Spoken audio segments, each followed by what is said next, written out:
Hello guys, இன்னைக்கு I can turn any skill into broken skill episode 2 தான் பார்க்க போகிறோம். ஸோ மறக்காமல் எல்லாருமே ஒரு லைக்கை போட்டுருங்க. குரல் ஒரு மாதிரி இருக்கலாம், ஏன்னா கோல்டாக இருக்குது, அட்ஜஸ்ட் பண்ணிக்கோங்க. நான் எப்பயுமே சொல்கிற மாதிரி தான் வீடியோவுக்கு மறக்காமல் ஒரு லைக்கை போட்டுருங்க. ஏன்னா நிறைய லைக்ஸ் வந்தால் தான் இன்னமும் நிறைய பேருக்கு ரெக்கமெண்ட் ஆகும், தொடர்ந்து வீடியோஸை போட முடியும். சரி வாங்க, நம்ம டைம் மிஸ் பண்ணாமல் ஹெப்பிக்குள்ளே போகலாம். நம்ம ஹீரோ முன்னாடி ஒரு ஜெயிண்டான நெதர் ஃபிளேம் போரை வந்திருக்கும். அதோட லெவலும் லெவல் 15. அதுலேயும் முக்கியமாக அதோட பாடியில் மேஜிக்கல் நெதர் ஃபிளேம்ஸ் அப்படின்னு ஒரு ஃபிளேம்ஸும் வரும். அதோட டெம்பரேச்சர் அது ஒண்டி 200 கிட்ட போகுமா. யாவ், தொடர்ந்து என்ன ஹீல் பண்ணிக்கினே, மீதி விஷயத்த நான் பாத்துக்கிறேன். ஓகே ஜின்னு, எப்பயுமே ஒரு பவர்ஃபுல்லான மாஸ்டரை டீல் பண்ணும்போது மொமெண்ட் கிடைக்கும் போதே நம்ம தாக்கிடணும். அதனால ஆளும் பயங்கர வேகமா அங்க தாக்க போறான். இப்படி பறந்து தாக்கும் போது கிராவிட்டியும் அது கூடவே ரொட்டேஷனும் இருக்கும் போது கண்டிப்பா என்னால அதோட கழுத்தை வெட்ட முடியும். ஆனா ரொம்ப ஆச்சரியமான விஷயமா அந்த போரும் அதுக்கேத்த மாதிரி பயங்கரமா ஜம்ப் பண்ணும். இதை பாக்குற ஜின்னு ரொம்ப ஆச்சரியமா வரான். நான் யோசிச்சதை விட இந்த போரு இது உண்மையிலேயே ஸ்மார்ட்டா இருக்கு. ஆனா அதுக்குன்னு என்னால அப்படியே ஒண்ணு விட முடியாது. அவன் நோட்டீஸே பண்ணாத போது என்னோட ஸ்கில்லை நான் பயன்படுத்தணும். அதே மாதிரி தான் ஆளு பண்றான். அந்த ஸ்டீல் சோட ஒரு லெஜெண்டரியான ஸ்வாடாவும் ஆளு மாத்துவான். இதனால ஃபிராக்ஷன் ஆஃப் செகண்ட்ல அது ஒரு லெஜெண்டரியான ஸ்வாடா மாறும். நம்ம ஹீரோவோட லெவல் இப்போ ரொம்ப கம்மியா இருக்குல்ல, அதனால இது ஒரு லெஜெண்டரியான ஸ்வாடா இருக்கலாம், ஆனா ஒரு காப்பி மாதிரி தான். சிம்பிளா சொன்னா ஒரு இமிடேஷன், அது மாதிரி தான். அந்த உண்மையான லெஜெண்டரியான ஸ்வாடுக்குள்ள இந்த அளவுக்கு பவர் இருக்கோ அந்த அளவுக்கு இதுகிட்டயும் பவர்ஸ் இருக்கு. யோசிச்ச மாதிரி இப்போ என்னால ஒரு டிவைன் வெப்பனை கிரியேட் பண்ண முடியல. ஆனா இப்போ இருக்கிற நிலைமைக்கு இதுவே ஆக்சுவலா போதும். ஏன்னா இதோட பவர்ஸும் பல மடங்கு ரொம்ப அதிகமாயிடுச்சு. இதால ஆர்மரை இக்னோர் பண்ணி டைரக்டா ஆப்பனண்ட்டை தாக்க முடியும். அதனால எப்படி பார்த்தாலும் இங்க அப்பர் ஹேண்டுன்னு சொன்னா அது எனக்கு தான் இருக்கு இப்படின்னு நம்மாலும் அந்த போரோட டஸ்க்ல தாக்க அதுவும் அப்படியே துண்டாய் விழும். அங்க இதனால அது இன்னும் தான் கோமாவுது. ஜின்னும் யோசிக்கிறான், சீக்கிரமா நம்ம யாவ பாக்கிறதுக்குள்ள நான் இந்த ஸ்வாட திரும்பவும் பழையபடி மாத்தணும், இல்லைன்னா அவ்வளவுதான், என் மேலதான் அவளுக்கு டவுட் வரும். அங்க யாவும் ரொம்ப ஆச்சரியமாவுறா. ஆமா, அது உண்மையிலேயே என்ன ஒரு ரேங்க்ல இருக்க வெப்பனா என்ன? ஏன்னா அந்த மாஸ்டரோட ஹார்டஸ்ட் பார்ட்டே அந்த டஸ்க். அதான் வெறும் ஒரே ஒரு ஸ்விங்ல நம்ம ஜின்னு வெட்டிட்டானா. அப்சல்யூட்டா பார்த்தா அது ஒரு இம்பாசிபிளான விஷயம். இப்பதான் எனக்கு புரியுது.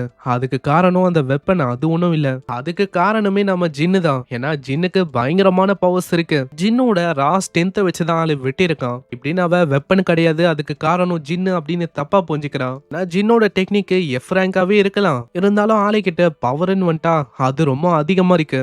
இப்படி நம்ம ஜின்ன பார்த்து அவ ஷாக்கிங்கா யோசிச்சுன்னு இருக்கல, இத வெறமா நம்ம ஹீரோ பாக்குறதுலயே புரிஞ்சுக்கிறான் அவன் அந்த மாதிரி தான் யோசிக்கிறான்னு. இதனால ஆளும் யா கிட்ட சொல்றான், யா ஒலி லைட்டா விடாத, ஏன்னா உனக்கு எக்ஸ்பீரியன்ஸ் கெயின் ஆகணும்னா நீ அதை தொடர்ந்து பயன்படுத்தணும், இல்லனா நான் இதை அழிக்கும் போது எனக்கு ஒண்டிதான் அங்க எக்ஸ்பீரியன்ஸ் பாயிண்ட் வரும், உனக்கு வராது.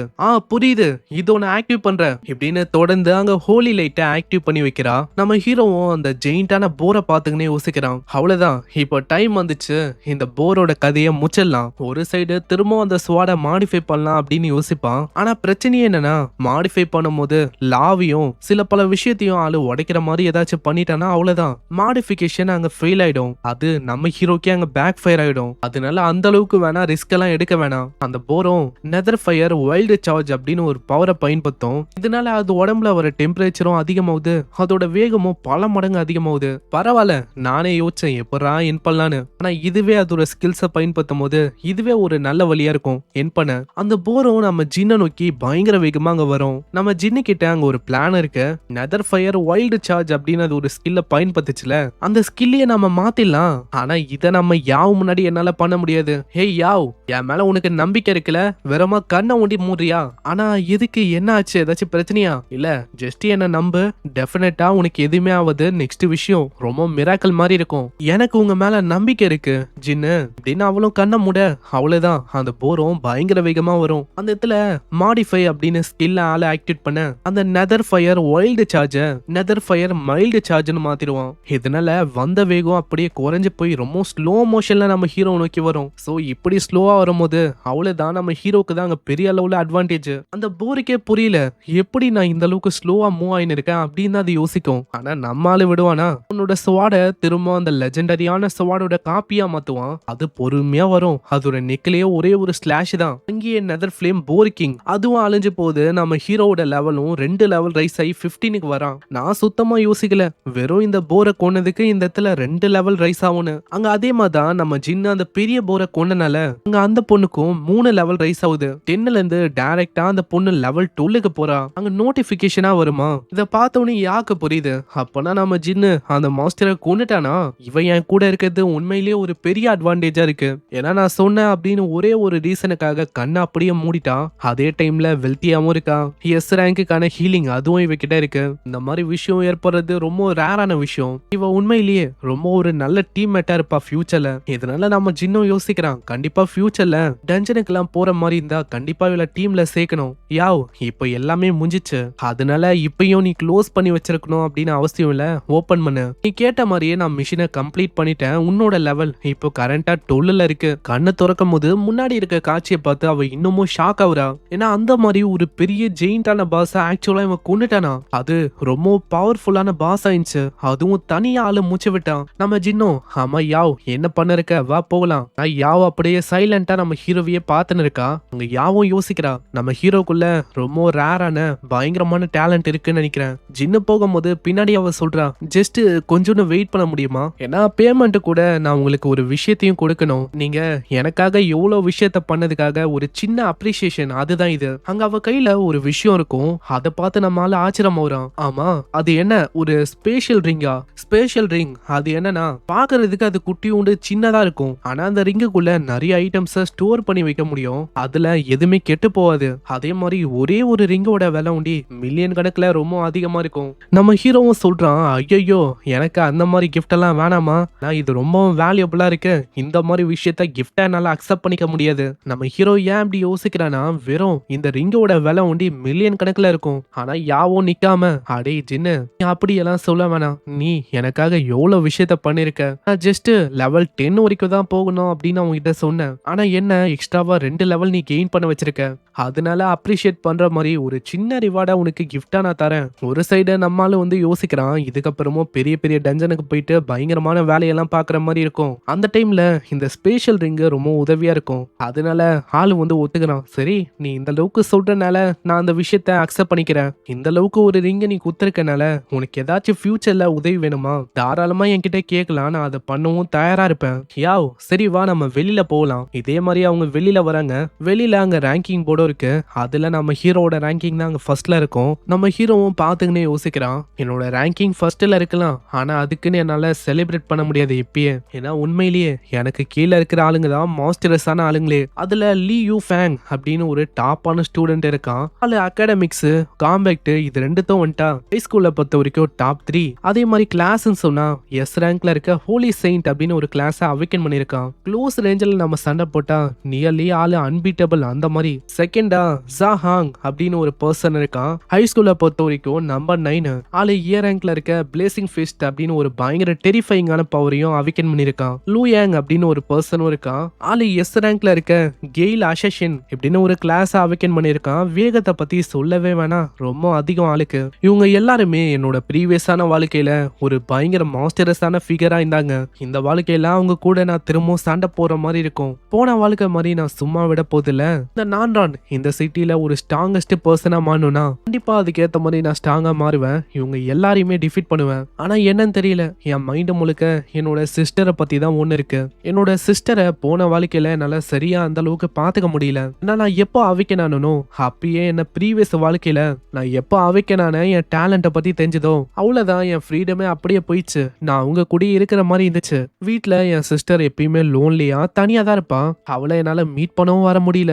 அதுக்கப்புறம் ஏதோ ஒரு ரேங்க் எபிலிட்டி அவைக்கன் பண்ணி அவ வாழ்க்கையும் முன்னேறி வேற லெவலுக்கு போயிருக்கும். ஆனா இப்போ நான் ரீபான் ஆயிருக்கேன். அதனால போன வாட்டி அவ வாழ்க்கையில கஷ்டப்பட்ட மாதிரி இந்த வாழ்க்கையில அவளுக்கு கஷ்டத்தை நான் கொடுக்க மாட்டேன். இந்த வாட்டி நாங்க ஜாலியா இருப்போம். அதே டைம்ல நான் ஸ்ட்ராங்காவும் மாறுவேன், இந்த உலகத்தோட நம்பர் 1 பர்சனாவும் மாறுவேன். இதுக்கப்புறமா நம்ம யாவு கிட்ட நான் போயிட்டு வரேன் அப்படின்னு சொல்லிட்டு ஆளு போவான். அங்க யாவும் சொல்றான் நம்ம திரும்ப அப்புறமா மீட் பண்ணலான்னு. இதுக்கப்புறம் ஆளு வீட்டுக்கு போறான். அப்பயும் ஆளோட சிஸ்டரை பத்தி தான் யோசிக்கிறான். இந்த வாழ்க்கையில இப்பதான் அவன் ஃபர்ஸ்ட் டைம் அவனோட சிஸ்டரை மீட் பண்றான். அவன வாழ்க்கையில வெறும் ரூமர்ஸா கேட்டிருப்பான். என்னன்னா ஃபியூச்சர்ல ரொம்ப பவர்ஃபுல்லா இருக்கிற ஒரு ரேங்க் காம்பேக்ட் ப்ரொஃபஷனா அவ அவைக்கன் பண்ணுவா. ஆனா இப்ப அப்படி இல்ல, ரொம்ப ஷையான லோன்லியான பொண்ணா இருப்பா. வீட்டுக்கு இதே மாதிரி வரான். அங்க தங்கச்சிக்காரியும் இருக்கா. அண்ணா நீங்க வந்துட்டீங்களா, டின்னர் ரெடி. இந்த அளவுக்கு இவளோட பர்சனாலிட்டி மாறதுக்கு காரணமே ரீசெண்டா ஏற்பட்ட ஒரு விஷயம் தான். எங்க பேரண்ட்ஸ் டிமானிக் கிரிப்ட்ல இறந்து போயிட்டாங்க.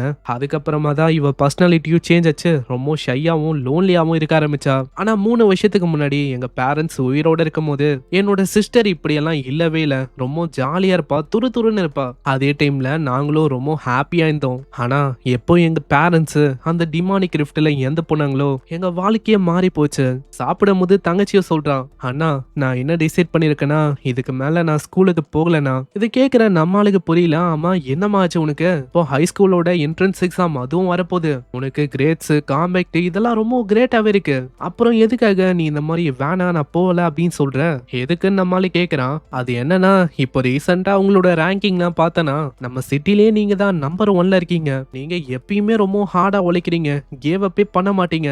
அதனால எனக்கு நம்பிக்கை இருக்கு நீங்க இன்னமும் பெரிய அளவுல பவர்ஃபுல்லா மாறுவீங்கன்னு. ஈவன் உங்களால இந்த உலகத்தையும் ப்ரொடெக்ட் பண்ண முடியும். ஆனா இதுவே நானா வெறுமா கிரேட்ஸ் அகாடமிக் காம்பேக்ட் இதை வச்சு ஒண்டி எல்லாத்தையுமே பண்ண முடியாது. அதுவும் நான் இருக்க இந்த நிலையில கண்டிப்பா உங்களை மாதிரி எதுவும் அச்சீவ் பண்ண முடியாதுண்ணா. அதனால நான் என்ன யோசிச்சிருக்கேன்னா டைம் வேஸ்ட் பண்ணாம ஒர்க் பண்ண ஸ்டார்ட் பண்ணலாம் அப்படின்னு யோசிச்சிருக்கேன். ஏன்னா அப்படி பண்ணா வீட்டை பத்தி நீங்க யோசிக்க வேணாம், உங்களுக்கும் நான் உதவியா இருப்பேன். சின்ன அவங்க கேக்குறான், எனக்கு நல்லாவே தெரியும் இது ஒன்னும் உண்மையான ரீசன் கிடையாது. என்ன விஷயம் சொல்லு. ஆனா அதுக்குள்ள டோர் அங்க திறக்குது. யாரோ ஒருத்தங்க வராங்க. அங்கிள் குவாங் அப்படின்னு ஒரு பர்சன் அங்க வராரு. நான் உள்ள வரலாமா? ஏன்னா நான் ஒரு முக்கியமான விஷயத்த பத்தி பேசணும். ஆளு ஒரு கம்பெனியை வச்சிருப்பாரு, மைக்ரோ லோன் கம்பெனின்னு. ஆனா இப்ப கம்பெனி ஃபுல்லாவே லாஸ்ல இருக்கு, ஸ்ட்ரகிளா தான் இருக்கு. அதனாலேயே என்னால ஓவர் கம் பண்ணவே முடியல. சோ நான் கொடுத்த அந்த மணியை திரும்ப உங்களால கொடுக்க முடியுமா அப்படின்னு ஆளு கேட்கும் போது இப்பதான் அங்க விஷயம் வந்து புரியுது. ரீசெண்டா நம்ம ஜின்னோட தங்கச்சி உங்களுக்கு வாழ்றதுக்கே அங்க வழி இருந்திருக்காது. அதனால கடந்த 2 வருஷத்துல இவர்கிட்ட தான் அங்க லோன் மாதிரி மணியை பாரோ பண்ணிருப்பாங்க. அதனால தான் இவரும் வந்திருக்காரு. நான் இல்லாத போதும் அங்கிள் குவாங்க என் தங்கச்சி கிட்ட கேட்டிருப்பாரு. அங்க எல்லா டாட்ஸையும் கனெக்ட் பண்ணும் போது இப்பதான் நம்மளுக்கு புரியுது. நான் அப்பயே யோசிச்சேன் அது ஒன்னும் ஒரு ரியலான ரீசனா இருக்காதுன்னு. அப்போ இதுக்கு பின்னாடி ரியலான ரீசன் இதுதானா? என்னோட ரேங்கிங்க அவ பார்த்திருப்பா. இந்த சிட்டில நம்பர் 1 ரேங்க்ல இருக்கிறதே நான் தான். அதே மாதிரி ஃபேமிலி நிலைமையும் அந்த அளவுக்கு நல்லா இல்ல.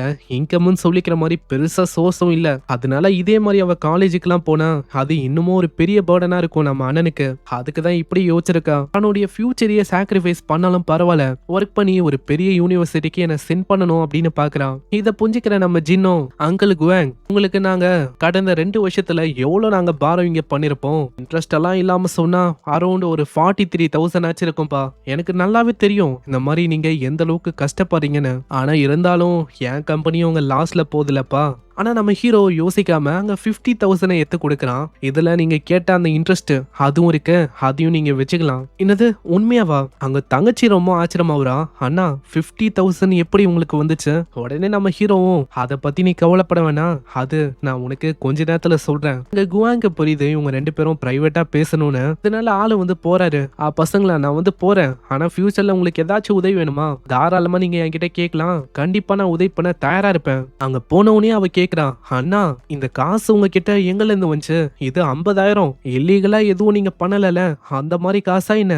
உடனே நம்ம ஜின்னோ, ஹேய் நீ நினைக்கிற மாதிரிலாம் ஒண்ணுமே இல்ல, என்னோட ஓன் எபிலிட்டிஸை வச்சு இதை கொண்டு வந்த. இதுக்கு மேலேயும் நீ எதை பத்தியும் கவலைப்பட வேணாம், காசெல்லாம் நான் பாத்துக்கிறேன். இதுக்கு மேலேயும் இந்த சிட்டில நான் தான் நம்பர் 1 ஃப்ரெஷ்மேனா இருக்க போறேன். இந்த என்ட்ரன்ஸை ஒண்டி நான் டாப் பண்ணனா அதுல பிரைஸ் மணியா இருக்கிற 3 லட்சம் அதுவும் நம்மளுக்கு கிடைக்கும். அதனால உன்னோட ஃபியூச்சர் எல்லாம் சாக்ரிஃபைஸ் பண்ணும் அப்படின்லாம் யோசிக்காத.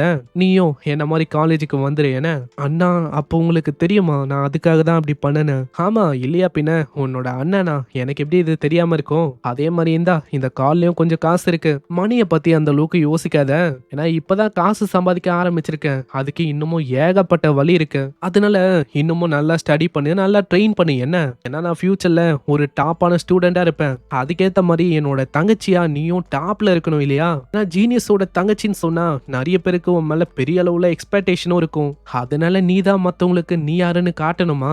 அண்ணா ரொம்ப நன்றி, டெஃபினட்டா நான் அப்படி பண்ணுவேன். ரொம்ப நன்றி எனக்காக இவ்வளவு விஷயத்த பண்றதுக்கு. கண்டிப்பா நீங்க கஷ்டப்படுற மாதிரி ஒன்றும் நான் எதுவுமே அப்படி பண்ண மாட்டேன். இப்போ இந்த விஷயம் சால்வ் ஆயிடுச்சு. இப்போ இன்னமும் நான் மணியை மேக் பண்ணணும், அதே டைம்ல லெவல் அப் ஆகணும். ஏன்னா இதுக்கப்புறம் நான் தான் சிட்டியோட டாப் ஸ்கோரர், அதுக்கான டைட்டிலும் எனக்கு தான் சொந்தமாக போகுது. நான் இப்போ லெவல் அப் ஆகணும்னா ஹியூமன் கண்ட்ரோல்டு ஏரியா அங்க போனா கண்டிப்பா வாய்ப்பே இல்லை. ஆனா டீமன் ரிஃப்ட் அந்த மாதிரி இடத்துக்கு போனா அந்த இடத்துல இருக்க மாஸ்டர்ஸை கொல்லும் போது ஏகப்பட்ட ஐட்டமும் கிடைக்கும். அதே டைம்ல லெவலை பத்தி சொல்ல வேணாம், பயங்கரமா லெவலப் ஆகலாம். முக்கியமா பாய்சன் டிராகன் வேலி அப்படின்னு ஒரு வேலி இருக்கு. அந்த வேலியில ஏகப்பட்ட மாஸ்டர்ஸ் இருக்கு. அந்த இடமே ரொம்ப டேஞ்சரஸான இடம். அவ்வளவு சீக்கிரத்துல நிறைய பேரால உள்ள போயிட்டா வெளியில வர முடியாது. அதனாலே நிறைய பேரு அதுக்குள்ள போகலாமா அப்படின்னு யோசிப்பாங்க. அதெல்லாம் மத்தவங்களுக்கு. ஆனா எனக்கு அப்படி இல்ல. நான் எந்த அளவுக்கு மாஸ்டர்ஸ் அதிகமா இருக்கும் அதோட நம்பருக்கு ஏத்த மாதிரி நல்லா லெவலப்பும் ஆக முடியும். அதோட ஐட்டம்ஸையும் நல்லா பெற முடியும். அதே மாதிரி ஒரு ரூமரா போன வாழ்க்கையில நான் கேள்விப்பட்டேன், பாய்சன் டிராகன் லேக்கோட அடியில ஒரு ரேரான டிராகன் டைப்ல இருக்க ஒரு மேஜிக்கல் பீஸ்டும் இருக்கான். அப்படி அதோட முட்டையை ஒண்டி நான் எப்படியாச்சும் கெயின் பண்ணனா என்னோட ஸ்கில்ல மாடிஃபை பண்ணி அந்த பீஸ்டை எனக்கும் சொந்தமாக்க முடியும். அவ்வளவுதான். அதனால என்னோட பவரும் பெரிய அளவுல அதிகமாகும். அது ஒன்றே இல்ல, அந்த இடத்துல ஏகப்பட்ட கிறிஸ்டலும் இருக்கும். அது எல்லாத்தையுமே சேல் பண்ணி என்னால பெரிய அளவுல மணியும் சம்பாதிக்க முடியும். அப்புறம் என்ன, ஆல்ரெடி நான் டிசைட் பண்ணிட்டேன், நாளைக்கு சோலோவா போயிட்டு அந்த டஞ்சன்ல சோலோ லெவலிங் நான் பண்ண போறேன். அதாவது தனியா லெவலப் பண்ண போறேன்னா. இங்கே இந்த எபிசோட முடியுது. இந்த மான்வா கண்டிப்பா உங்களுக்கு பிடிச்சிருக்கும்னு நினைக்கிறேன். நான் ஸ்டோரிய பக்காவா ஒரு நல்ல ஃபேஸ்ல அவங்க கொண்டு போறாங்க. ஸோ நெக்ஸ்ட் எபிசோட மிஸ் பண்ணாம இருக்க சப்ஸ்கிரைப் பண்ணிக்கோங்க. அதே மாதிரி மறக்காம பெல் ஐக்கன் அழுத்தி வச்சுக்கோங்க. ஏன்னா அப்பதான் நோட்டிபிகேஷனா வரும். வீடியோ பாக்குறீங்கன்னா லைக்கை போட்டுருங்க. ஏன்னா அப்பதான் சீக்கிரமா இந்த வீடியோஸை கொண்டு வர முடியும். நான் உங்களை நெக்ஸ்ட் எபிசோட்ல சந்திக்கிறேன். தேங்க்யூ ஃபார் வாட்சிங். சைனரா.